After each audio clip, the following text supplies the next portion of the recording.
So welcome to our latest edition of Not All O-Rings Are Created Equal. In previous editions, we've talked about some of the physical properties of the O-rings and things that you really need to be aware of and account for when selecting an O-ring, when selecting a material for your application.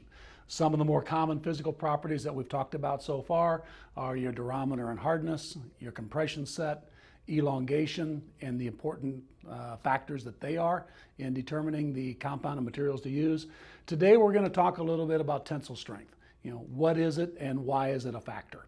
So short version, according to the Parker-Hannifin O-ring guide, tensile strength is simply measured as the PSI or megapascals required to rupture a specimen of a given elastomer when stressed.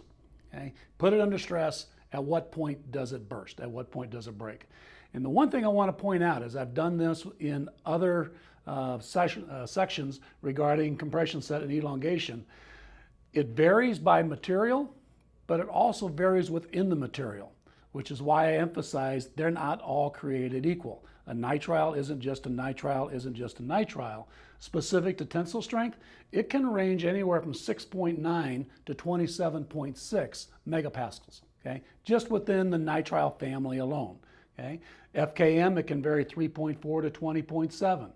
Again, a pretty good size range. And even EP, which tends to be a fairly simple, stable material in most applications, 2.1 to 24.1 megapascals.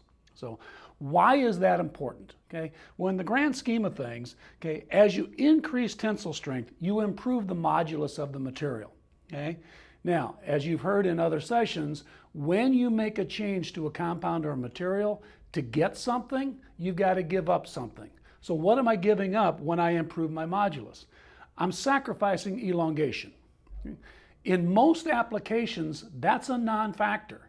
As we talked in the elongation section, elongation is predominantly about installation. How far can I stretch? Well, if you're not having to overstretch your O-ring, it's less of a factor, but rather gives you some important properties. Okay. Again, with the modulus, which is the stress at a predetermined elongation, usually measured at 100%. Okay. The higher modulus is apt to recover from peak overload. Okay.